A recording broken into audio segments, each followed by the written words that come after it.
What is up, guys, and welcome back to another podcast. On this podcast, I have Ramsey Mead. Again, Ramsey was on podcast like number 19, 17, I'm not sure. But Ramsey is like one of these old school gangsters when it comes to health. He's been in the game for a very long time. And this is why we're friends now. And I love interviewing him because he has such a long perspective on health, and we're covering detoxification methods and purification methods. And again, the reason you want to be detoxifying is because of our environment today. Toxins everywhere. Every single thing you buy at the store is pretty much filled with chemicals. The air is filled with chemicals. Our soils are filled with chemicals. So you want to be able to live a beautiful, healthy life by detoxifying those chemicals out of your body, cleaning the organs, cleaning the skin, and feeling vital and free. So please enjoy this video. It's a lot of information. It's a lot of good information. Me and Ramsey speak in between the lines a lot in some of these topics. So see if you can see what we're trying to unveil there. That was just the tone that kind of came out for a bit. But thank you guys for watching again. Enjoy this amazing podcast.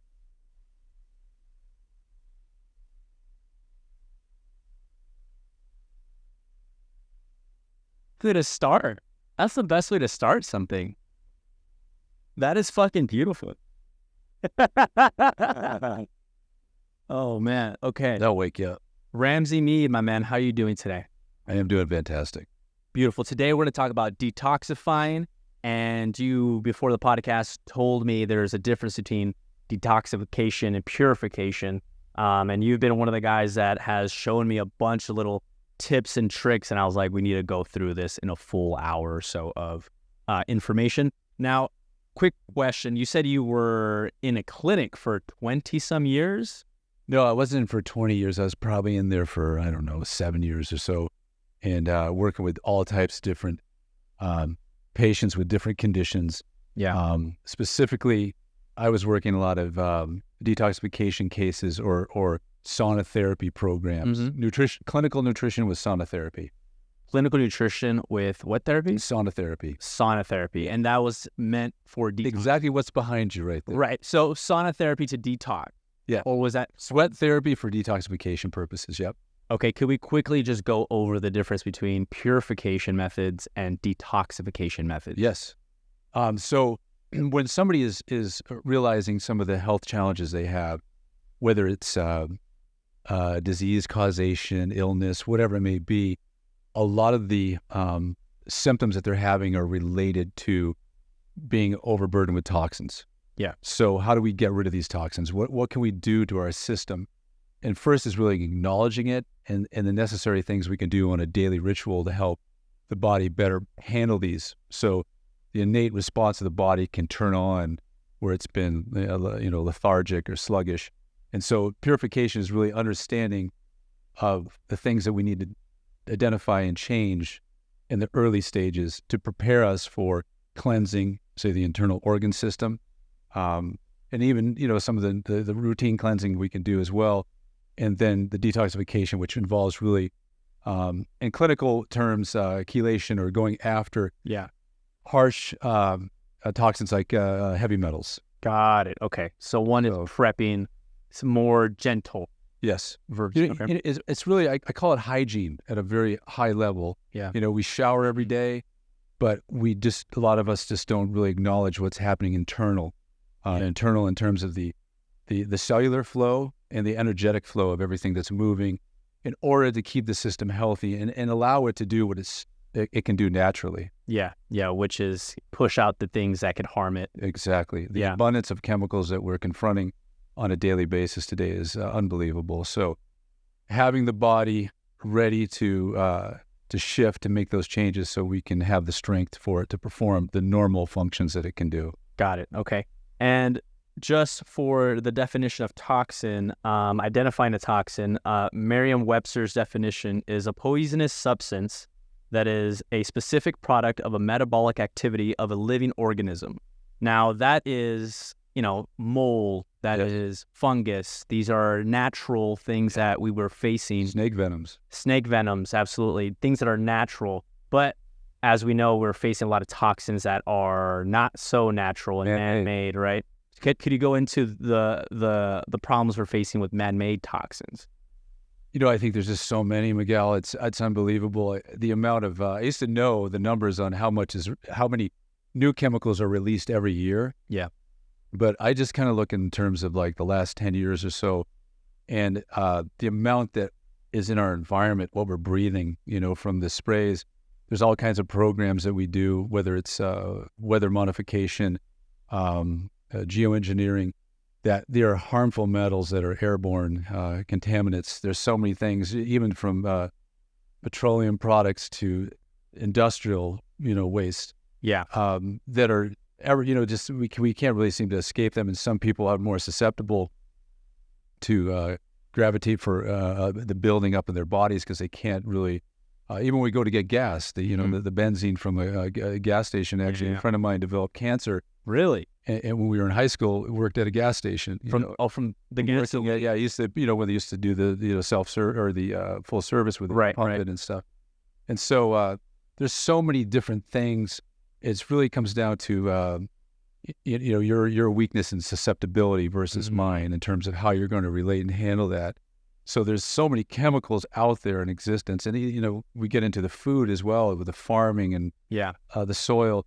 So it's a constant bombardment of different things, and a lot of things we don't know about. One of the big settlements we just saw was glyphosate. Right. Glyphosate was something I've been talking about for the last probably 25 years. People used to think that I was crazy, but the hybrid grain farming that we do with wheat products is just everything is so extraordinarily toxic. Not away from the fact that we look at if it's the gluten that's causing the problem with the inflammation of the GI, but it's that harmful chemical glyphosate that's sprayed, this Roundup on everything that ends up in people's bodies, and it has a very unique way of disrupting their GI. Right. Just to lay down just like a little snippet of how crazy things are. This is from the EPA, and the toxins that are in our air deal with carbon monoxide, lead, nitrous oxide, ozone, particle matter, and sulfur dioxide. In our food, we use pesticides, which the World Health Organization on its website says that people should not be exposed to any unsafe amounts in their lifetime, which is potentially all of us, right? And that by 2023, so in the next 10 years, the use of pesticides will increase by 5.5% every single year. So that's exponential growth on just farming, right? In our fabrics and water, we have PFAs, which are like these forever chemicals that we use in industrial manufacturing, and that they're known absolutely to be causing cancer, thyroid disease, ulcerative colitis, and now the World Health Organization is saying that they are destroying immune systems. And this is just like, these are recent things. I just kind of want to cover a little sliver of what's actually just kind of happening. In the last month of August of 2023, there are 20 FDA recalls, voluntary recalls on products. Of July of 2023, 18, and of June of 2023, there was 19 products that were voluntarily recalled, causing either dysfunction or in our food and drugs. So this is just like the smallest sliver that I just wanted to grab. This is just like the most recent things that are online in the news right now. Are there any other things that we should be looking at in our environment that are causing our systems to be overloaded with toxins? The toxic burden is it shows up in everywhere, especially the home environment. You really have to spend a lot of time looking at the conditions that you want to live in and how your body is going to relate to that environment. Yeah, and avoiding going into certain places or being exposed to things, whether it's certain places like just abundance of fluorescent lights. Got it. That have been manufactured with certain materials that are highly toxic. Right. Plastics, all kinds of building supplies, things like that. There are old buildings that are getting sued now, or they're going back to like certain companies because they're the lead in the paint, the PFAs and the lighting fixtures, are causing cancers to children. I've seen that in Washington. Everywhere, yeah. Yeah, it's all pretty the ridiculous. toys that had all the stuff in it, from the shower curtains to Shower curtain. everything that had all these terrible things in it. And we just have the chemical production makes a lot of money. And so It's cheaper. It's cheaper, and they're able to, when you deal with personal products, you see it in a lot of preservatives for shelf life, because it can extend that for such a long period of time. Right. And the best way to really avoid that is make your own products, and getting educated and sourcing the ingredients from a good source, and making your own products that way. It's a nuisance for a lot of people. They don't have time to do it. There are certain products that have now entered into the marketplace that are safe, that are offering an alternative to some of these toxic, products that exist. But ideally is qualifying everything that touches upon your body, everything where you're breathing, the environment you're breathing in, what you're exposing yourself to. And one of the things I always get is like, I have to live. Well, that's exactly what I'm trying to say, is you do have to live, and you have to live in a certain amount of vitality. Yeah. But by protecting yourself and being aware of your surroundings, and then from there, whether it's your friends, family, or whatever, educating each other and helping each other. I wouldn't want to, as I bring you into my home, I wouldn't want to bring you into a toxic environment. Right. I don't know. And I've had a lot of friends that have sensitivities to, say, EMFs and things like that. And I'm pretty good, but I have to make sure that certain devices I have shut off, or, turn off the Wi-Fi, those type of things, so that person can feel comfortable in that environment. And it's really learning about ourselves and what we can, thrive in, what's going to be reducing the toxic load, how we can live every day to our fullest potential, creating daily rituals that will, support the natural and innate ability in our bodies to handle these things. And so we're not under constant threat all the time. Ideally, we're always going to be at some capacity, but reducing it, because it's so impactful today, more than it's ever been. Yeah. When it comes to the air, those little stream jets, people call them chemtrails, is that something we should be worried about? I think we've kind of gone past the point of worrying about it. Now it's more mitigating the situation. I don't understand how it was allowed to begin with, but we've been modifying the weather with these jets in terms of how they coat and the jet streams and all these things, how they shift the patterns and they cloud seed. But more so than that is spraying of these chemicals that are affecting our health and infecting the environment in certain ways. And there's a lot of changes that have to be done politically. People have to start making an understanding and a commitment to the environment. No one's really voted for the environment. There's a lot of other issues that seem to be hot buttons. And I'm not saying that they don't. Well, people care about climate change, right? Right. And I'm the damage that's happening, that's affecting the planet, is one thing. Yeah. But we're also dealing with a chemical climate. There's so much chemicals going on. We're actually downgrading our health at such a rapid rate due to the poisoning that's going on.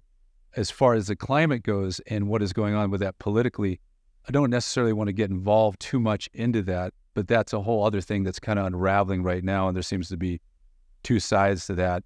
But I can definitely agree on the fact that there's way too much chemicals that are being pumped into our environment. And these chemtrails, as they call it, is something that I have seen to be tested and to be something of validity that is going on, that has been a program to actually, and geoengineering, to dim the sun, to affect what we consider to be global warming. Yeah. And a lot of scientists are saying it's not global warming what's going on. It's actually a cooling pattern. But they're pushing the fact of environmental control in with the energy system.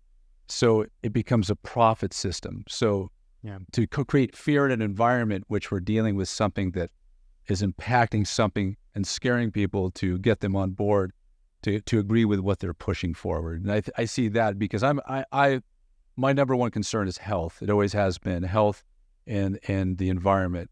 And so I don't like to play the games and political ramifications of what a lot of people get caught up in, because for me, it's always been about health. I had a disease at a young age. I had to, my father struggled and I witnessed his death. So I had to be turned on to the fact of, if we don't have health, we have nothing. Yeah. what are the biggest things we could take out of our environment? Like, obviously, we don't have the resources to, maybe potentially move out of a highly sprayed zone, or, if we're living by an airport. What are some of the things that a normal person today could start, like, all right, if I just get these maybe perfumes out of my home, Right. Which ones would they be? Would we be getting mold tests? Is that deep things that we should be looking at to optimize our health?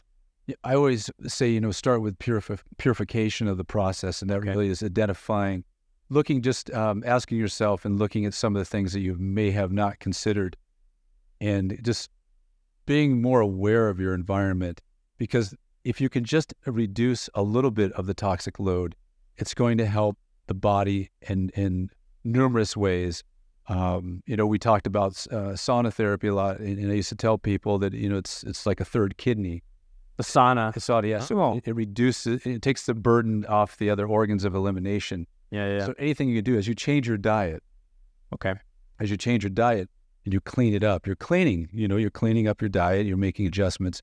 You're introducing more minerals, perhaps, more vitamins, minerals. As you're hydrating, you're affecting the cells of the body. As you're eating healthy fats, you're changing the energy of the body. As you're eating good animal proteins, the amino acids are the best chelators to help remove certain harmful substances out of the amino acids that are in the actual animal flesh products. Oh, so you have a lot of people that when they get sick, and we've seen this a lot lately with people who are coming over to more of a carnivore diet. And I don't promote any particular diet. I've worked in clinical nutrition, so I look at like what can heal, what can fix, what can support. I'm not looking at selling any book because or promoting a book that is a fad or going to have you lose weight or anything like that. Most of the time, if you're looking at losing weight, you have to look at how toxins are affecting you, because you can actually lose weight and still be highly toxic. Right. So looking at the things that you can do to just minimize and just start the journey. A lot of people, when they start a health journey, they're looking at like what is missing, and it's really what can I remove? What can I get rid of? Right. And so there's such a buildup, and it can be for years. I had a situation with the Crohn's disease. I had to look at what was causing me to internally violent react to these certain foods, and how to get inflammation down, and to change the process of how I was looking at food instead of self-gratification and rewarding or whatever. Not that I was really big into that because I was very young, but I just didn't really have an understanding or a grasp. As I've worked with thousands of people, it's how you want to, deliver the best value of yourself when you look at food. Food is so important. And here we are, we're growing it in a way that is poisoning in us. And we have, this wealthy philanthropist that has purchased all this farmland in the Midwest, where he has 3 people running the farming. So you can see how industrialized it is. We're turning into a food nation. And this is something that I was aware of. Food corporation. Yes. Right. So we have to look at so many different things. And I think the diet is really the first thing, because you need so diet first thing. Daily nutritional support. Okay. To kind of begin with, and then look at the quality of your water. Okay. So we're looking at maybe like buying organic, or what foods are you saying that help with that process of detoxifying or cleansing? Yes. Well, when I first started really getting into detoxification, I was fascinated with yogis.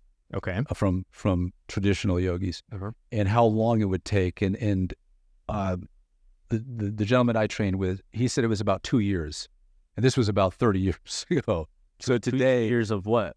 Just correcting the diet, doing the necessary,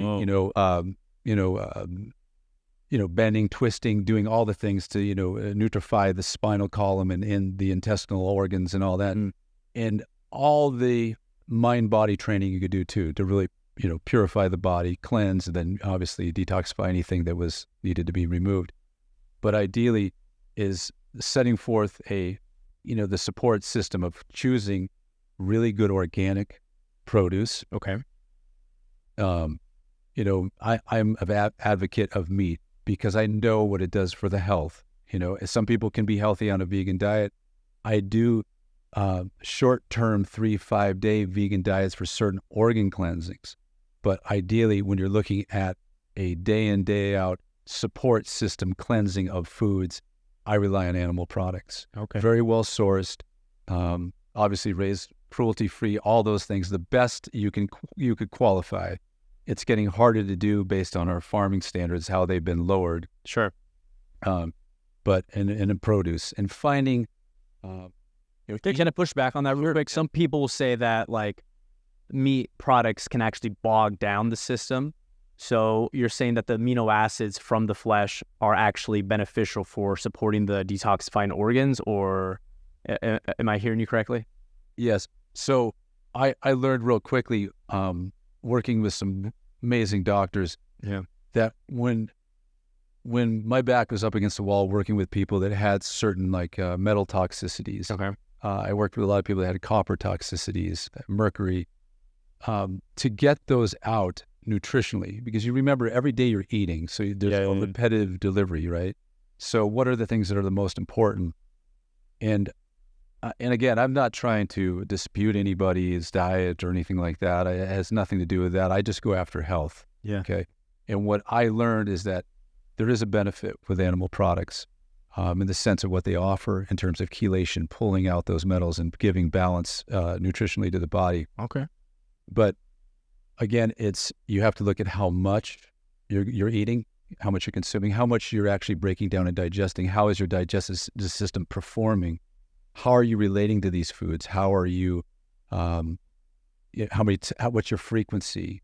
There's a lot of things that Frequency in regards to bowel movements. Yes, and how often you're eating, or say like an intermittent fasting where you do a 16-8 window eating. Yeah.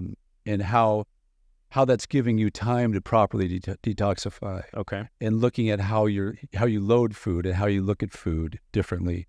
If it's just a consuming thing and it's just convenience, then you're always going to run into trouble. Okay. Yeah.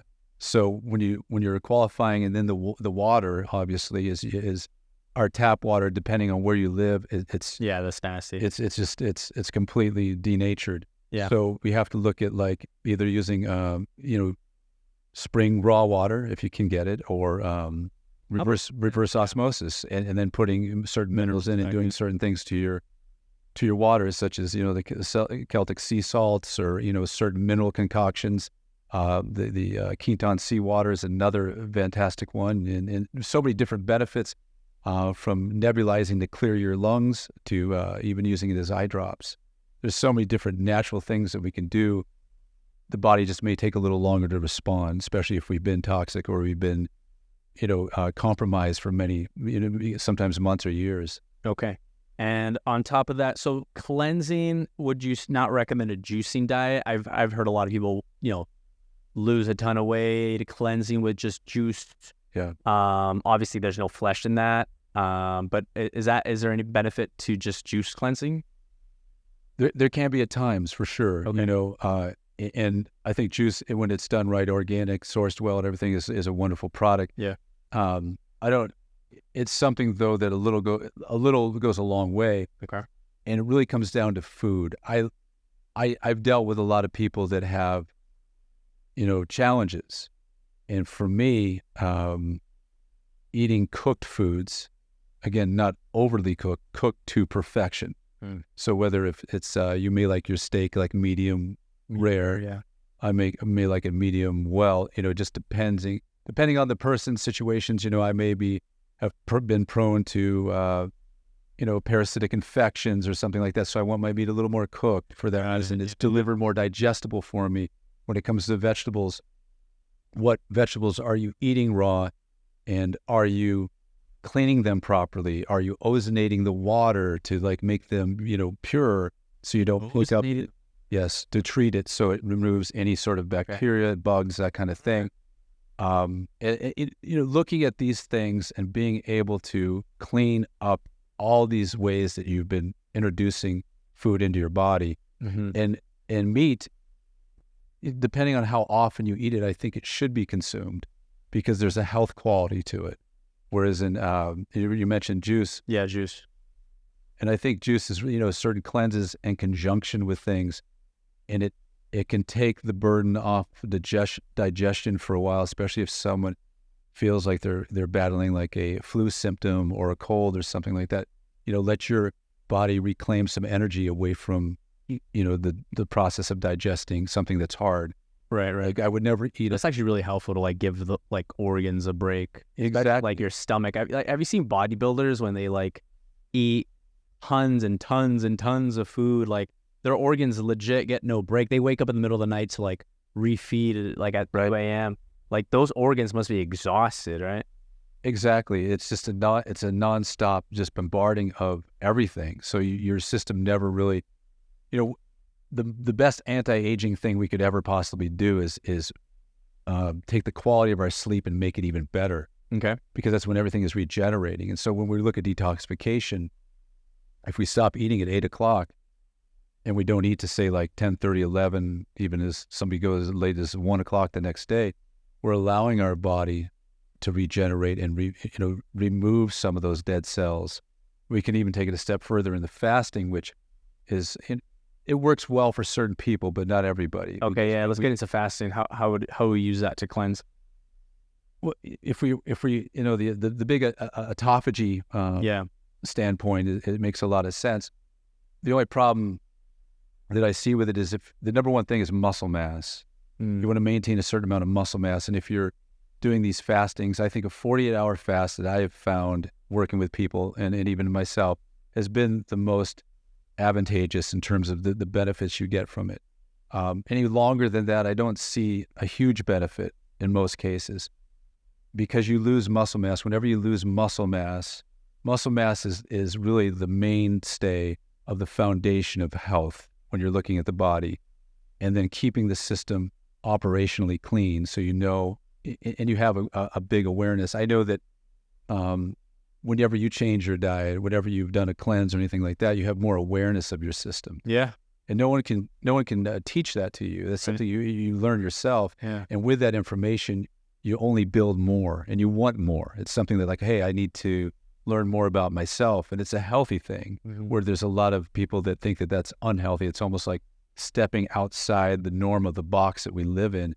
But that's really what I've done my whole life is learning. I had such a severe disease that they gave me medical drugs for. And I finally realized at a young age, like, either I'm going to have to continue to take these drugs the rest of my life or have an operation to have parts of my colon removed. So I turned to what I felt was going to be the answer. That was nutrition. Yeah. And I spent so much time learning about what was interacting. Well, that was giving me a runny nose. That was giving me diarrhea. So I just took all that information, I tabulated it up, and I kept building upon that till I finally got to something where I could actually heal myself. Yeah. Where there was no direction, no understanding, and I was even frowned upon for making that step.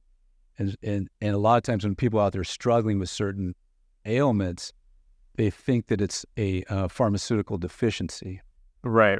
Like I need medication. I need something to help me out with this issue. Yeah. And we live in a time where there's such a mass marketing, profit-driven pharmaceutical push that we lose the insight of our own knowing of what we should be doing and having access to the things that can actually heal us. And not only heal ourselves, but help us educate others to heal. Absolutely. Okay, so when we go into the beginning of, purifying, we're talking healthy food, healthy water. What would be the next steps? Would we start at that point, going straight into some kind of liver cleanse? Or will we go, what were the next steps after we clean up the diet? How about the environment, right? Like one thing I've taken out for sure, like very early on, was like the Glade little plugins. My mom loved having those at the house. And those, like, even when I started first eating healthy, like at 14, like you could smell them and they were vulgar. So I took those out. She was pissed every time I turned them off, but whatever. In the environment, what's another one that is pretty common? Miguel, I think we have to question, Okay. as consumers, what's being offered to us. Okay. I think that they'll sell us anything. Sure. And when I say they, just, people that are producing products. Yeah. And it really comes down to how long we can extend the shelf life. And a lot of times these products don't even do what they're intended to do. which is interesting. And a lot of people are like, oh, that's ridiculous. But there's no regulation on a lot of these things. Okay. And so when you're looking at, say, like something that you taught, that you grew up and you were around, and then you're, question it later and you learn about that. I think when you look at understanding that you may be toxic or you may have a issue with this environment, it's best to really start off small with baby steps and go into a learning phase. So look at the environment that you're living in. Look at the what the building materials and the housing structure are, the carpets that are on the floor, what you're drinking out of, the plastics, how you're getting your water, how is your food stored. All these things, are we getting the proper amount of effective exercise? Oxygen is huge. A lot of us aren't really getting enough oxygen. So you look at all these things right there. And as you start to go and you build with those, change the diet, you'll notice maybe some of the symptoms that you once had start to alleviate, go away. And then from there, looking at the certain organs of elimination that aid in the process, the liver, gallbladder. Okay. And how do we start with those? How do we start with those? The best to I would say the first thing to really do is to start looking at how you're introducing fresh oxygen into the body. So breathing methods. And there's a lot of breathing methods out there. As you know, I have a specific one that I do, but there's a lot of people that are really, trained and qualified in breath methods that can be highly beneficial. Just adapting a simple, like Buteyko breathing, just simple nasal cleansing and clearing is another thing to really get the respiratory system balanced. And that's cleansing. That's the one that people can do that's simple. From there, as we go down into the organ systems, the liver, gallbladder, the liver and gallbladder are responsible for so many functions of the body, for purifying the cleansing and purifying the blood, converting hormones, passing energy that the kidney gives to the liver into the body. So many different filtering processes of chemicals. Sure. The gallbladder emulsifies fat, but that bile is so critical to scrub the intestines to keep it clean, and it has many different functions in the body. So by keeping that clean, eliminating, gallstones, or the probability of gallstones, are just a backup in the liver that affects so many different things in the body, our skin, our eyes, our vision, everything. And then, the kidneys. The kidneys are, they filter everything. They're so vital in that process of moving everything through the detoxification phase. And then the digestive system. Okay. Really balancing it out. So many people have in that order. So liver, gallbladder, kidney, colon, kidney, liver, gallbladder, kidney, liver, gallbladder, GI tract. Okay. And then how do we do that? There's different things that you can do. Some of the more basic ones that I have found to be highly effective. There's different types of cleanses that you can do. When I worked in a clinic, we did different types of herbal teas for preparing the kidneys to properly filter out everything. It's usually about anywhere from a 5 to 10 day process. When you're doing certain cleanses, you want to move away from a heavy meat type diet. Got it. Just for the kidneys? Just for the cleansing process. Just cleansing of the kidneys, or all the cleansing process? Primarily, I found to be effective with the kidneys and liver and gallbladder. Okay. You don't necessarily, for some people, it's for myself, it's recommended. I've seen it as a benefit for that, to process better.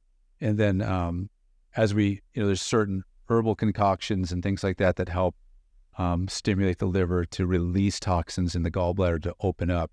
The most important thing you want to do is be using some sort of activated charcoal as a binder. Okay. Nice. Activated charcoal with clay that collects it. So what kind of clay? Like a bentonite type clay. Bentonite clay. Okay. There's a couple products that we can, mention after the Dude, right now, let's do. Yeah. So I worked with a company, Quicksilver Scientific, that makes a wonderful binder agent. Okay. That's probably the best that I know. They have a powder that you can mix in water, or you can take it as a capsule.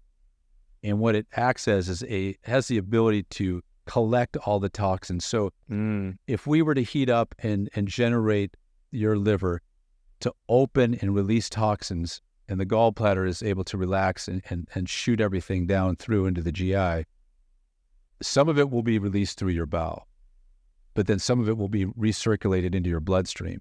So it's most important that we get this binder in there to collect everything, to like wrap it up in a trash bag and take it out. Got it. And so a lot of people that will do cleansings that won't use any sort of binder, this is a huge mistake. And it's like a dirty fish tank. Okay, so here I have a dirty fish tank, and I say, Miguel, look at this fish tank. Isn't it dirty? Or yes, it's gross. And I reach my hand in there with a rag, and I scrub the sides of it. And I say, look at it now, and you're like, it's clean. Then we go away for 20 minutes and come back. It's redeposited in just different places. Yeah. So that's what happens when we don't formally pull everything out. It just recirculates through the body. So the binders help like pull it out through and excrete it. It's like a big bile. sponge. It soaks it up and takes it out. And should we be having binders and charcoal every day, or only? I don't believe so. Okay. For some people, depending on what their health crisis is, it can be beneficial. Okay. Because I know someone who takes binders every day. Yeah. So I don't know if that's even advantageous for someone to start doing. Yeah, I would never. My thing is, I would never. There's certain products and there's certain supplements I really like. Yeah. But I wouldn't use them on a regular. I would use them for like 6 to 8 weeks and then I rotate. Sure.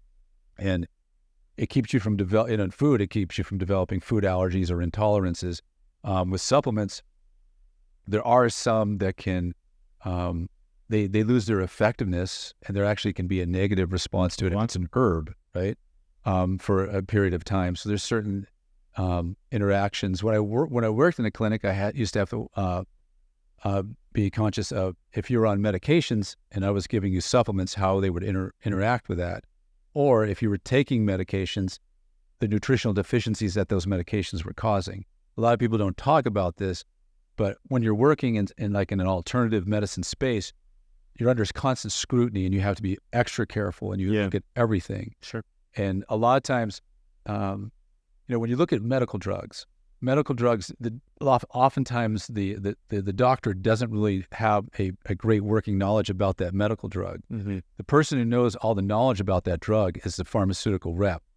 Yeah. Who's a sales rep. Yeah. Right? Yeah. What a job. So I always was at odds with that.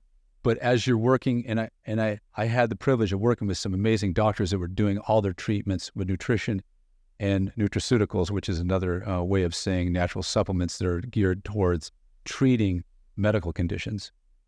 And so knowing these ingredients and substances and how they are formulated together and being able to deliver and heal certain things of the body in conjunction, working synergistically with many things, not making a claim over one particular product or anything like that.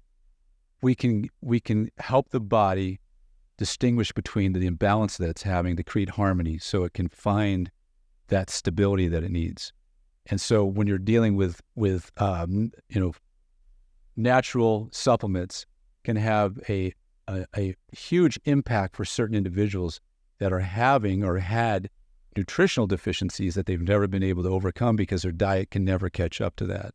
So when you're looking at the diet and somebody doing certain types of drugs, pharmaceutical drugs, and addressing that properly, so there's not an interaction perhaps with the drug, and there's not a further deficiency that's occurring from them taking the drugs without adding some sort of nutritional supplement to it. Okay, well, what kind of supplements are supportive of that?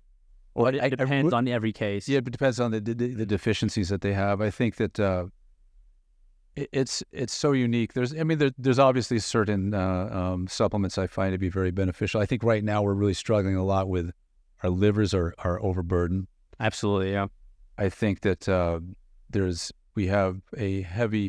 we're a heavy nation of eating carbohydrates. We eat diabetes. Your generation is like, 71% will have diabetes, right? And so we're over-consuming a lot of carbs, carbohydrates, sugars, refined, processed, products.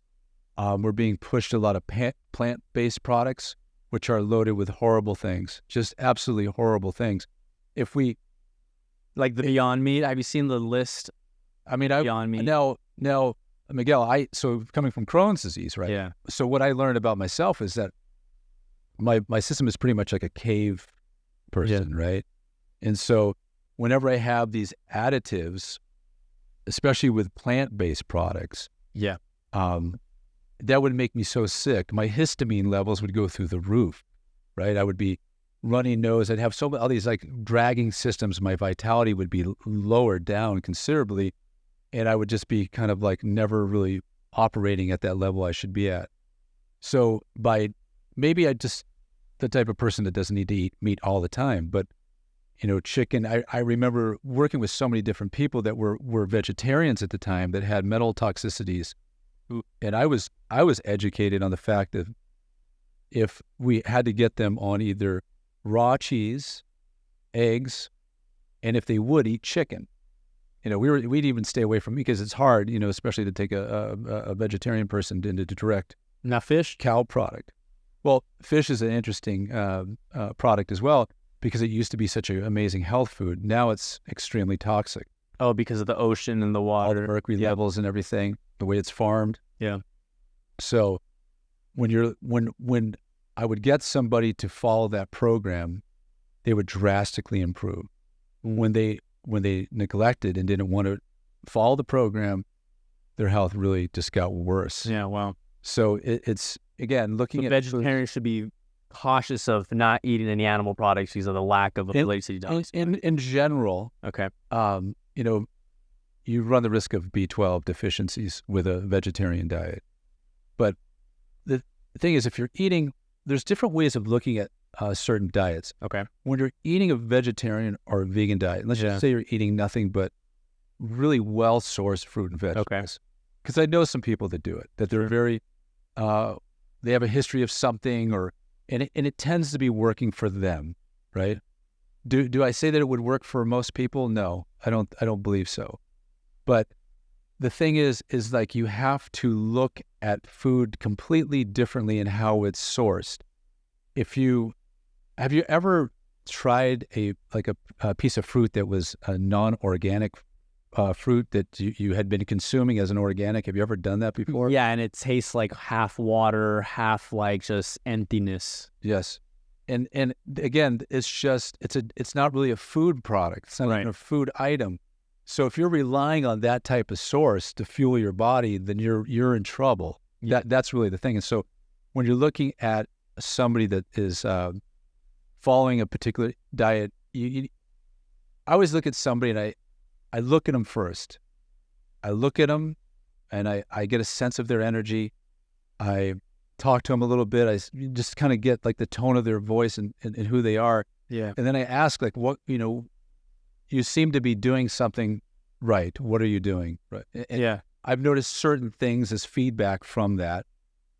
And I pick things up because again, when I've worked with so many people, the job was to find out what's wrong with them as quickly as possible to bring a solution so that they would improve upon, the symptoms and things that they're having so they could actually move past what has occurred in that situation. And going through it myself, you look at time that's wasted and time, and I got to be the guy that didn't want to waste time. Sure. It just was like, if this food's going to heal me, but may not taste as good as this chocolate cake, I don't care about that anymore because I don't want to have my colon removed, right? That was the motivation. We're all motivated by certain things. But when you're looking at certain nutritional deficiencies, and I see this a lot in the media where doctors will come out and say it's impossible to have nutritional deficiencies and all that. And these are people that are obviously asleep at the wheel or aren't dealing with the current population and seeing what's going on because the nutritional deficiencies are rampant if you're not careful. You have to really go after certain types of foods, know your diet, know what you're doing. And your generation alone, your group is very much in tune with this, constantly on top of it and aware of it. And this is something that so many people just think that like they were born into this life. and with this strong constitution that your mineral stores are going to be there forever. And the reality of it is the quality of water that you're drinking is flushing through your body with every sip of water. What you're holding on to, we don't even know. It could be an abundance of a certain amount of trace mineral, or it may be just passing through. So it's going to require that we consume more of that mineral or eat a diet that has minerals in it. So we need to really be constantly looking at what we're bringing into the body. Then you add stressors, whether it's from the external environment, such as our toxic burden, or the stress from our own, physicality or psychological stress. This is going to eat that up as well. So we have to always be aware of what is moving in and out of our body systems. Okay. In regards to practicals, daily things that we should be looking into. So we kind of went over, first of all, make sure you're getting good, healthy food, clean water. We talked a little bit about teas. Are there specific teas to help detoxify? Like, I know like milk thistles, or it's not a tea, but it's like a tincture for the liver. What else is good for the kidneys? Like, I don't know, like. So diuretic teas in general. Diuretic teas for the. Yeah, to really help, get the liver cleaned out. There's different forms out there. There's different, I don't really want to get too involved in different brands and things like that, but certain herbal teas are good. There's certain other, even food preparations that will help, in that process. I'll just quickly ask you, why wouldn't you want to? I just don't want to promote other people's products, to like, got it. Just for whatever reason. There's so many, I think there's a lot of really good products out there. I just don't want somebody to hold me to like, he said this. He said this. Yeah, that type of thing. But okay. I tend to like a lot of the Quicksilver Scientific products because I work directly with those, and I know the effectiveness. I know some of the research that was put behind those products, and there's some other ones out there very, very effective that are helping people. But they got to have to be kind of qualified for certain individuals. And then I don't want to like jump ahead. I want them to find a practitioner or do the work themselves a little bit and work on some things that they can work on to help in that way. Okay, but diuretic teas is good for kidneys in general. For a designated kidney cleanse, that's usually what they are. Diuretic teas. Yeah. Now, I remember from Quicksilver, because you recommended it, it's called the liver sauce, and it comes with a little black bottle. The push catch, yeah. The push catch, and it has the chelates, the charcoal. It has a charcoal in it, yeah. It's real simple. It's an easy thing to do. It's a very... it's one of the things that I will recommend to people that isn't a product to sell, because I don't want to be the guy who's selling people's products. It's not my thing. Understood. Yeah. Is coffee enemas. Okay. Yeah, that I wanted to get into like physically like removing stuff. Skin brushing is also a way to detoxify and purify. So we can hold off on that. But as far as the liver, the push catch is great because it's a liquid that you take, and then 35. It's so bitter.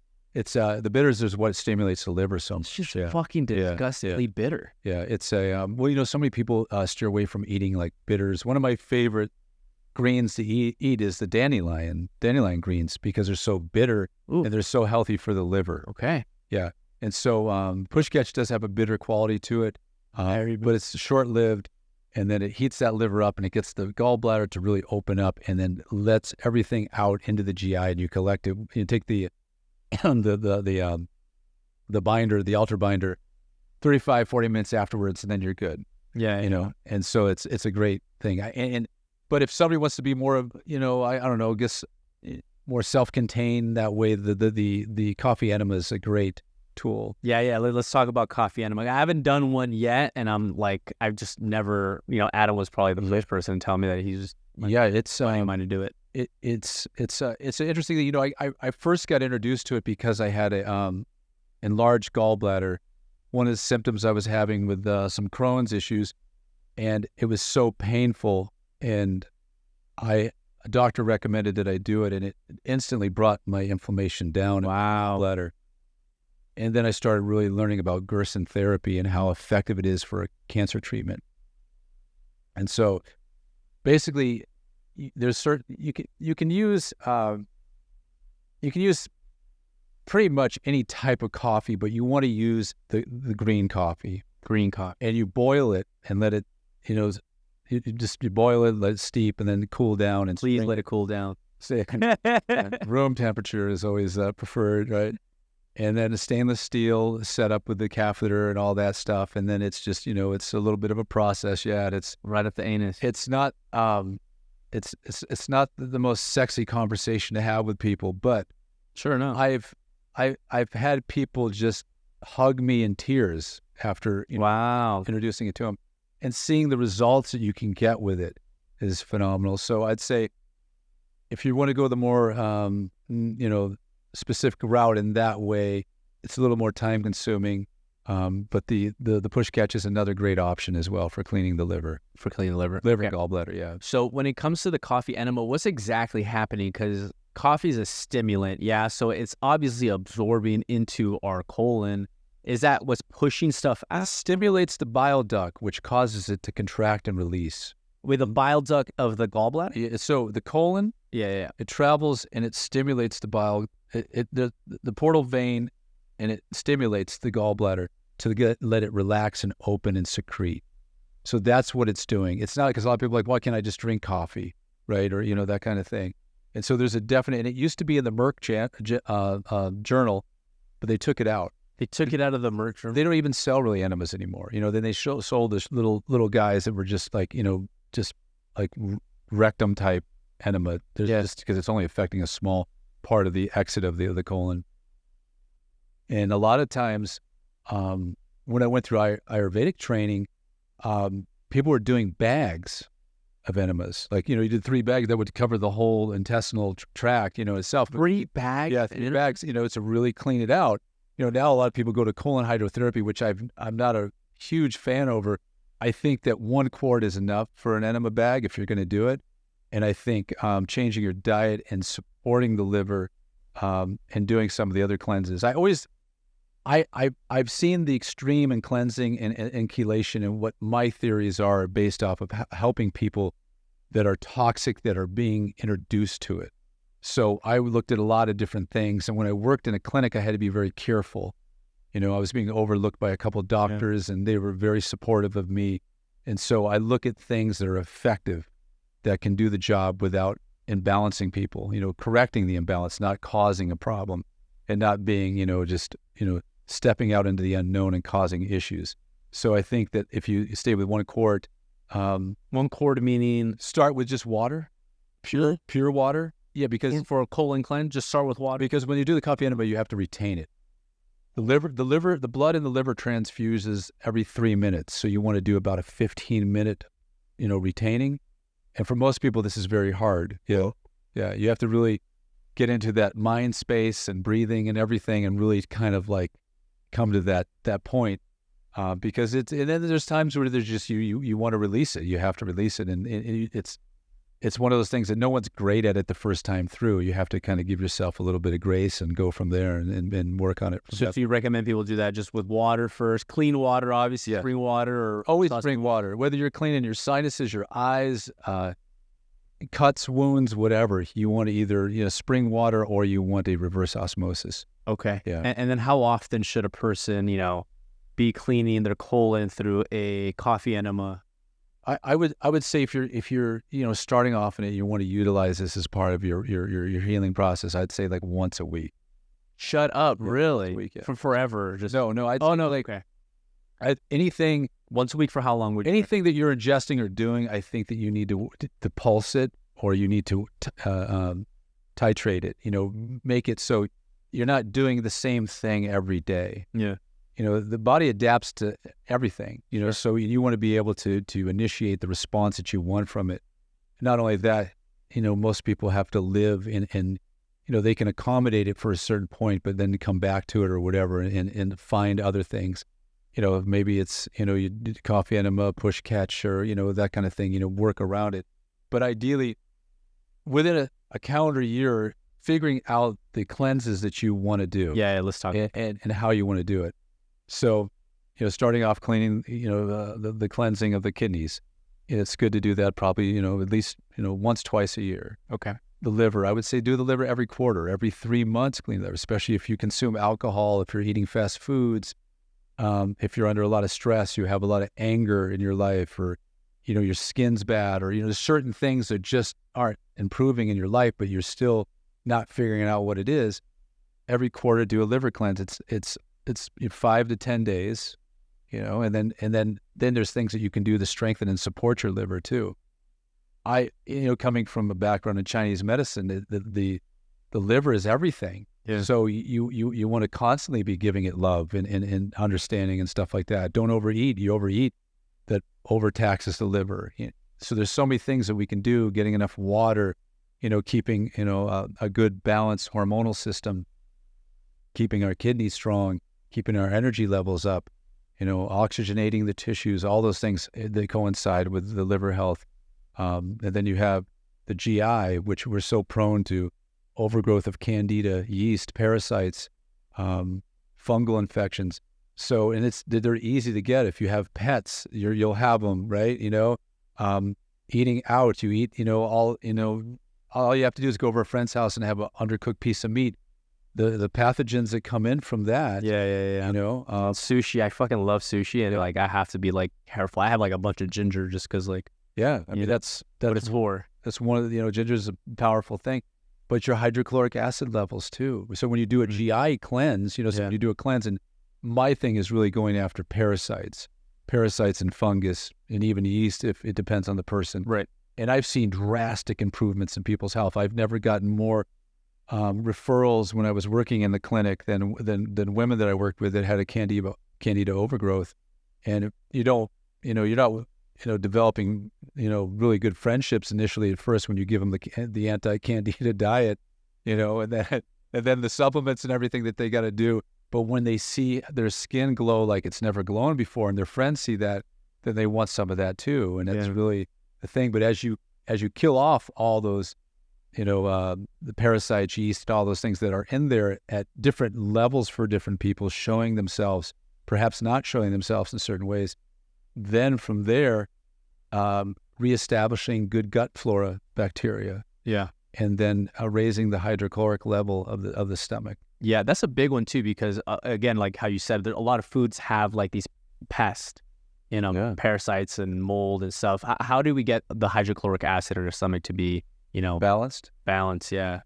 Well, so much of it is, from eating fast foods, a lot of, medical drugs too, antacids, antacids are horrible for them. Yeah. And working with medical doctors and seeing, these diagnoses that people get from, and taking Prozac, all these antacids and stuff like that, and people living on Tums, and realizing that it was an underproduction of stomach acid. Yeah. And so carefully orchestrating hydrochloric acid therapy, taking capsules and breaking them in half, and, having a meal and putting, taking it with a meal and waiting and feeling it. You can feel it, and when it starts to burn or raise up a little bit, then to stop. But everybody's runs low over a period of time, especially when you're stressed too, right? A lot of people will eat and then drink fluids with food, and that's a big stressor on the stomach too, because you have an indifference in how it's being introduced. You have food and liquid, your digestive enzymes then shut down. It's very important to really chew your food thoroughly and really, have good saliva and enzyme production. If you don't, you can take enzymes to help break down that food. But again, a lot of people that are having problems with, digesting like meats, dense nutrient foods, have a low hydrochloric acid, have parasites where they're not absorbing the food properly. So these are a lot of the things that you got to look at when you're doing this type of cleanse with the GI, is really reestablishing, and even an imbalance in gut flora. There's such a discussion on probiotics now. Yeah. And so the probiotics are essential, but if you still have bugs living in there and you have just a disruption in that gut, then, then introducing the probiotic and then increasing the hydrochloric acid. The hydrochloric acid is the first line of defense. Right. Anything that's going in the body. Because it kills and it burns everything off. So did you just say that you recommend getting the hydrochloric acid settled first before addressing our gut flora? I would actually do it at the same time. Oh, at the same time? Yeah, okay. I would do it at the same time. And I would go in there and eradicate all the bugs and then go in there. And I would wait till after you're done with the cleanse to start introducing probiotics. You can take them at the same time, but I would recommend that you would take them after you had cleaned it out. Okay. And then start bringing in the hydrochloric acid very slowly and steadily. Okay. You may not need a whole lot of it. And you can produce it naturally with the right type of balance of diet, and again, not drinking at mealtime. Not drinking at mealtime, because then 45 minutes. So if you, say if you're about ready to go into a meal and you're thirsty, you can drink up until that point, but stop just before you sit down to eat.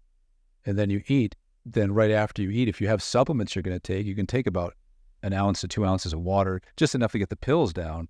But then distance yourself 45 minutes to an hour after you've, finished, away from them. because you're weakening the hydrochloric acid in the stomach. Well, you want your system to actually digest it, bring it in and introduce it properly. When you have fluids coming in, it throws everything off. You have temperature imbalances. You have, and then as it comes down, it's shutting off the production of enzymes from the mouth and everything. And people, then they stop chewing because they can just push it down with fluid. Okay. So 2 times a year, the kidneys, every quarter to the liver, the colon, you didn't say, you said every week just to start. So yeah, I would, the GI cleanse. GI cleanse. Yeah. I would do that at least once a year. Once a year? Possibly twice, yeah. Through enema or through like a parasitic cleanse, like a full GI cleanse, yeah. like herbs, right? Like the one that I normally do is like Paranix, which are like these parasite little capsules. They have just a lot of herbs, and then wormwood, clove, exactly those black knot walnut. Yeah, those are the main 3, and then probably throw in some other ones too. Just say those again. Wormwood, cloves, and black walnut. Okay, those are main ones to eliminate parasites. You also, and then also it's also called artemisian is another one for that. So it's any conjunction of those 3 is kind of the foundation of a parasitic cleanse, and then you can throw in some other things to make it more antifungal or candida of that type. What would you do for fungal or candida? It really depends, but I would use berberine. I would use oregano. Yeah, and some sort of like mint, and depending on what type of GI condition it is, so you can kind of get an idea. But those are all really good. You just want to take an abundance of them for about a 21-day period. Okay. And the first week is usually the toughest point, because you start to have die off and that type of thing, and just be mindful and rest, and do the bath soaks, the saunas, all the things that support the body, keep it relaxed, get enough sleep. Again, when you're doing these things, you want to really support the body in that way, so it will actually do what it's supposed to do. If you're running a marathon or you're working 16 hours a day, it's going to be very hard on the system in order to initiate this response that you want from it. Okay. And so we talked a little bit about, bringing stuff in. How about physically removing stuff out? I've done like skin brushing before. I've done like oil pulling from the mouth.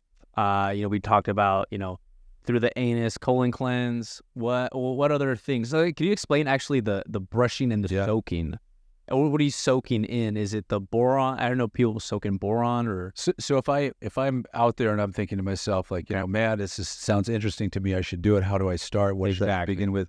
And I think the best thing to because I've had a lot of overzealous people come to me and like, I want to, I got metals. I want to get these out. And then my first thing is like, well, do you really have them? Let's do some tests to find out and see where you're at and what kind of symptoms are you really having that are indicative of having that classified as that. And if so, we can't just like jump right into this. We have to kind of build that. And the first thing I would do is teach them how to properly skin brush. Okay, tell us. With a non-synthetic skin brush. Okay. Small circular strokes starting from the feet, working towards the heart. Got it. What does that do? It stimulates the lymphatic system. Okay. So, and that's really the system that is the pathway of garbage removal. Okay. And so you look at like your lymph nodes and the areas where they're most paramount, which is the inside the inner thigh, above the genitalia area, under the arms, up here, under the throat region, even some of the breast tissue for some people, you know, under here, there's a little bit here as well.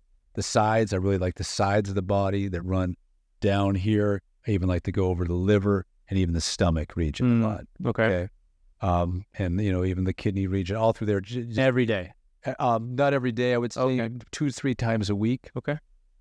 I do a deliberate passing. So as you're doing the circular stroke, building towards the heart, and then do lines, complete lines. So when I stand up and I bring it all the way from my palm of my hand down, all the way to the heart. So I come under the armpit all the way down through. I'll even trace meridians. So the liver meridian from the inside the middle of the toe line up into there. Certain things like that, depending on what the cleanse is. So I'll teach people to do these. From there, tapping, self-massage, stimulating circulation and flow. A lot of people will go to the gym, do cardio, stuff like that, but they're not really stimulating their bodies in the proper way. And then breathing exercises, we're really going from stomach, diaphragm to chest. So we're really working this whole area, pumping the system full of oxygen, cleansing the sinus.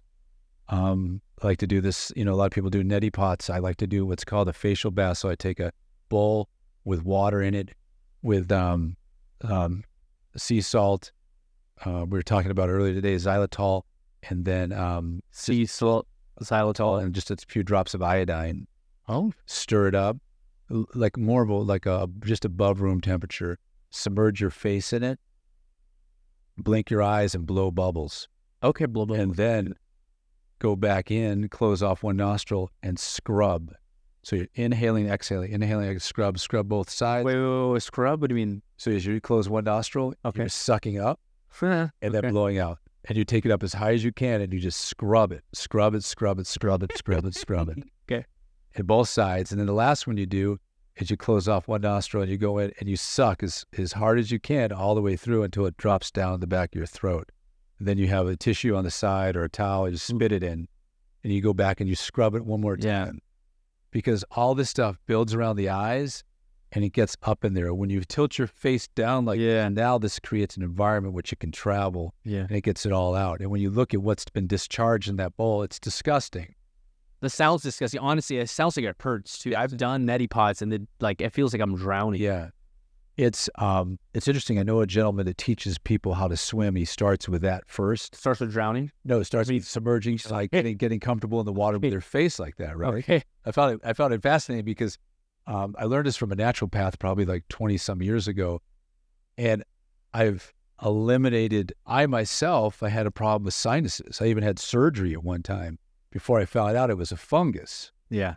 Wow. So all these antibiotics and everything do nothing for a fungus. In fact, they exacerbate the condition. Really? So when I woke up to the fact that like this is not what I should be doing, and I got involved in this cleansing, I was able to cleanse it, keep it clean, keep it open, right? So I could get that quality air through the nostrils, because that's life right there. And this, you know, and we're filtering. These are our filters of the atmospheric air that's coming at us all the time. So the more clean they are, the cleaner that oxygen is in us. And that's our mucosal lining, just like the stomach down here inside there. So the more it's active, it can protect us, it can filter.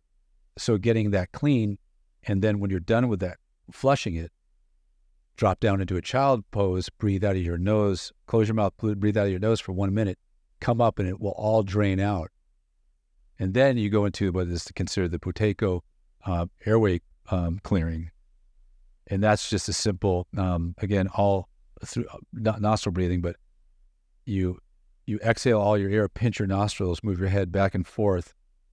And until you're at that point where you have to take a breath, release the nostrils and vigorously suck up as much air as you can, then let it naturally come out, and repeat that 5 times.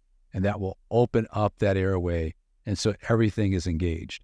And so I never have sinus issues anymore. Everyone that I've put through that system has eliminated all their upper respiratory issues right there. Yeah. You're going to have to put me through that, man, because I sometimes have like one nostril that closes up and then yeah. And we can open it. We'll open it later today. I mean, it's not that difficult. I've had I've had people that were like, fight me tooth and nail. I cannot get my face back in there again. I'm like, listen, I can feel it. I feel myself right now. Like, and I'm like, listen, if you want to really open that and feel what it's like to have it open, you can do this. You can do this, and you just coach them through it. And I've had a couple people in tears, like, I've never been able to open that up before, and it works. And then from there, there's some colloidal silver spray. There's another one. It's X Clear. That's an oregano spray. okay. That's really good at keeping the bugs down in there and keeping that clear, so you don't have to mess with it. I was about to say the xylitol, that's also to keep the bugs down, right? The bacteria. And I was also going to ask about the colloidal silver, because I know that also takes away the bad bacteria, right? Yeah. Okay. It's a wonderful cleansing ingredient that is, that you can use, and it's going to give you the results that you're looking for. How about the iodine? Why iodine? That's just another adjunct that in there. It's just going to take it to the next level. Yeah. Okay. And just to kill anything. I'm sorry. Soaks, like you mentioned soaks. You said first you recommend somebody if that wants to start. Oh, so to dry skin brush. Most people don't have saunas, right? They have baths, though. Right. So obviously, filtering the water, making sure that it's, I've dealt with a lot of people that just don't have a lot of resources. Then I've had people that have an endless supply of resources. So if you're dealing with a bath that has chlorine in it, one of the things you can do is take about 1,000 milligrams of ascorbic acid, vitamin C, and dump it in there and stir it around with Epsom salt. You're talking about like a bath? Yeah, bath. Yeah. Oh. And there's other things that you can put in there too that can help depending on the what you're actually trying to do. But just to absorb the magnesium in the body, that can help the body relax, whether it's a deeper sleep. A lot of detox practices get really kind of shunned because they're like, oh yeah, it's just about making you like the sauna. Until just recently, with a lot of the all-cause mortality being identified for using the sauna reduced by 50%. Yeah. You hear this on a lot of really, the Huberman podcasts and places like that. But for many years, it was just, viewed as like, oh yeah, it just relaxes you, that kind of thing. But what people don't realize is when you're not properly detoxifying, cleansing, whatever, that it's usually a lack of energy. You don't have the energy to carry the process through. So as you can get more magnesium, trace minerals in the body, things like that, and get the body to relax, then your energy can shoot up. And this is why we were talking earlier about I had a client one time that I just started off with skin brushing and some baths. And she calls me up. She's like, I'm going through this crazy detox thing. I feel like I need to go to the emergency room or whatever. And I just, just take a cold shower real fast and lay down and cover yourself with towels. And, everything normalized. But it can be that impactful for certain people, based off of that. Because, a lot of fight and flight responses are going nonstop in the body system. So you can't do the basic stuff that you need to do. So if you get somebody to relax and they can fall into a deeper sleep, that means a more healing state. And what are we soaking in? Epsom salt's really the main. Epsom salt. Yeah. Okay. And then you can add other things to it if you want, but ideally Epsom salt's really the best thing. Okay. And then you can, like I said, depending on what it is that you want to put in there, people put all kinds of different things in there, but I would put in like a Dead Sea salt with Epsom salt, and just to start with that, just start with something basic and easy, and then you can kind of investigate further into what you may feel comfortable with. Some people's skin is so sensitive. I like to get that bath nice and hot, like 104, 106, and keep them in there for 20 minutes. Okay. Yeah. Yeah, that's hot. But some people can't. Some people's skin is very sensitive, so you just bring that temperature down. You can even have them in there for like 94 degrees. It just depends. But I think, for the people that can handle it, to really, especially if you're having connective tissue issues where, there's a lot of joint pain or muscular pain, the warmer water can really help deliver that Epsom salt in there. To the body. Nice. Okay. Magnesium. So we talked about, organic food, clean water, cleaning the kidneys twice, liver 4 times, bowels twice. Just having a good schedule, and then realizing, like, I was about to say, like, daily stuff, because I know you've done like chlorophyll too, so that's a good way to clean the blood. The apple cider vinegar with water and Celtic sea salt in the morning.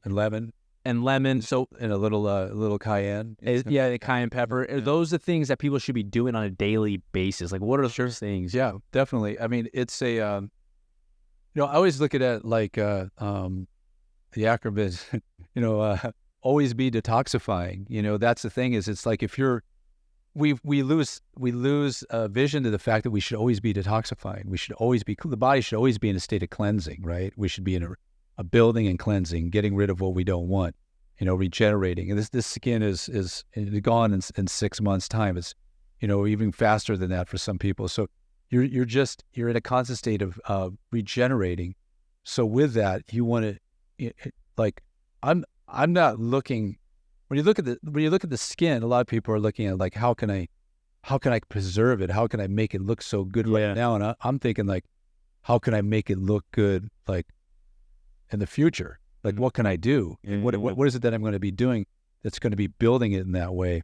And so when you're looking at how you're approaching food or certain ways that you're moving your body, like exercise is everybody should be exercising, obviously, because you have to be pushing. It's the most powerful healing aspect is fresh blood coming into different areas of the body, into the cavity and all that. So as you get on a daily basis into a routine of always doing certain things that are providing you to maintain a level that keeps you in a highly functional, optimal state is ideal. So like, say like when you wake up in the morning, the first thing is that I'm thinking of is hydration. Yeah. I'm getting, 16 to 20 ounces of water. That's the first thing I'm going to do. I mean, if I have to use the bathroom, obviously, but, and then from there, what am I doing? We were talking about it earlier. I'm taking magnesium, I'm taking vitamin D, and I'm taking dimethylglycine. And that seems to be the thing. And I as a practitioner, I play around with a lot of different methods because I work with a lot of different people. So I have to be able to give them certain things that are going to work for them. But for myself, I just like to play around and understand things and learn more about my body in different ways, especially as it ages and some of the things that I may be confronting or whatever. And so right now, that's been like the thing for me. And it really, from there, I step out to breathing exercises, and I do about 10 to 15 minutes of breathing exercises. And then I'm awake. But to back up before that, I'll flush my eyes when I wake up. Oh, really? I'll use just either spring water, or I'll do a salt water type solution and flush my eyes, because I want to get out into nature outside before I see a phone, before I see anything, because I want my eyes to take that spectrum of light from the sky and acknowledge that into my body. And then I want to introduce oxygen, because hydration, the clarity of vision, and the internal spectrums of light, and then oxygenating the tissues. Because I've just woke up and I've regenerated my body, now I have to bring my body back to life. So that's the first step that I do. And then once I've reached that, maybe it's a day that I need to skin brush, or maybe let's say it's an off day. Then I skin brush and I jump in a sauna for 20, 30 minutes. And then I go take a cold shower. Then I hit the bricks. I go to work, and it doesn't take that long. What is 60 minutes tops? Yeah. Anybody can do that. And I don't have to eat right away. I don't eat till like 11 o'clock. But then I keep drinking water, or I drink combinations of different waters with sea salt in them and that kind of thing to really hydrate my system. Yeah. Not overhydrate. I'm not drinking a gallon at a time, but I'm drinking good hydrating water. And then if it's a day where I'm going to exercise, then after the breathing, I go into my exercise because I'm completely warmed up, because I'm doing a lot of movement with breath. And so, and a lot of times we just don't like the warm-ups that we have to do prior to lifting, right? And so I usually take like an exercise and do like one to activate. And then from there, I'm engaged and I can go. And so it's made my way I approach things more effective in that way. I love that. Okay. I don't know if we're missing anything else. Adam, you think we hit all the topics, sir? Thank you very much. Oh, the sauna. Yes. How often? I mean, the research usually says 2 to 3 times exceeds life by like 10 years. and reduces cardiovascular disease by like 50%. So should we be doing that 3 times a week? You know, it's interesting. The sauna, I've been using the infrared sauna for about, I think it's now 26 years. It's crazy. The sauna that's behind you, Miguel, it's made with non-toxic basswood, and that's canvas, and those are incandescent light bulbs. So there's no EMFs coming off that. Mm-hmm. It offers red light and heat. It's a lower heat, but it's a deeper penetration. So when you're dealing with like yeast, fungus, parasites, they can't exist in a heat environment that's a deep penetration like that. So that sauna is very beneficial for many reasons. And working with a lot of people that have cancer or bounce back from cancer, or those that want to be able to utilize a sauna that's highly effective, that isn't based on toleration. Most saunas are about 180 some degrees. You go in there and it's just like, how long can you stay in there? Yeah, you got to get out. Ripping and like you're in hell. This one I think probably gets to about 115, maybe 120. And the quality of sweat that you produce is developed. It's like a lymphatic fluid that comes off you, that your body all of a sudden starts to recognize and produce. And as you skin brush, you get away from using toxic products. You're inducing more oxygen into the system. You're changing your diet. Your skin will start to breathe. Most people's skin doesn't breathe. So what happens is now you get into a sauna and you're able to really open up the pores and let that just release, because, minerals and toxins come out. That's why it's important to really have a mineral-rich diet and be drinking fluids that have trace minerals in them. But as far as utilizing it, I mean, now a lot of studies are showing that 3 to 4 times a week is going to be extremely beneficial for all-cause mortality, right, cardiovascular health, those type of things.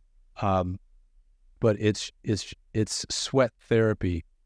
So working with a lot of people who couldn't exercise, that they just can't. They want to, for whatever reason, whatever the Lyme's disease, or where they have certain cancers or whatever, they can never even get to the point of sweating.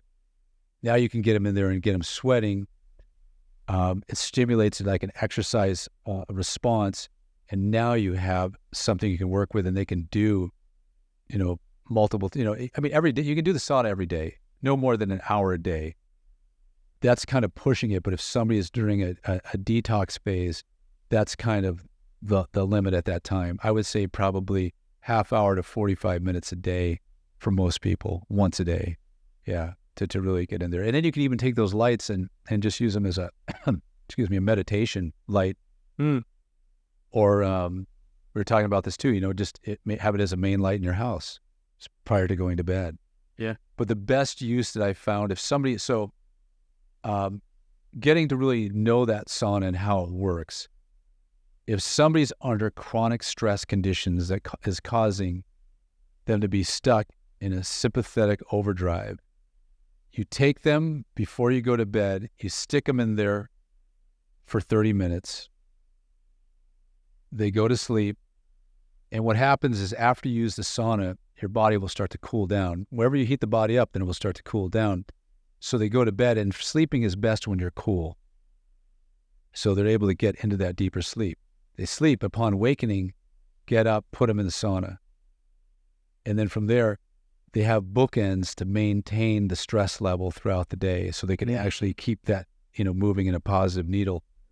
If it's somebody that is trying to detoxify, doesn't have a lot of time in their schedule, do it before they go to bed, because then stop eating at 8, take that sauna, get to bed, wake up, and then, go from there. Okay. All right, man. That's perfect. Anything else you think? I don't think so either. Thank you, Ramsey. Oh, my pleasure. It was great. My pleasure. Dude, you're full of wisdom, and hey, I got to... Welcome to the vortex. I forgot to welcome you to the vortex. Tell us about the vortex. It's a beautiful place. It has been constructed out here by myself, the amazing Sonny, and obviously my friends. You guys have contributed to it a lot as well. And it's really a place for healing for numerous groups, organizations, that type of thing. I've been using it right now to work with people in a more immersive way for wellness and longevity, if you will, and spiritual development. And it's we're just so happy to have this this property and to be able to be doing this type of work. Yeah, it's beautiful, man. It's great to actually be immersed into health. Yeah, it's I think moving forward, it's all we have. There's a lot of issues out there that require attention, but if we don't have our health, there's just what can we really do, and how can we operate at the level that we want to be at, and do and make those creative, necessary changes that we need to make. Yeah, 100%. Awesome, man. Well, thank you very much. My pleasure. Everybody, Ramsey Mead, studio audience, clap it out, and thank you, studio audience.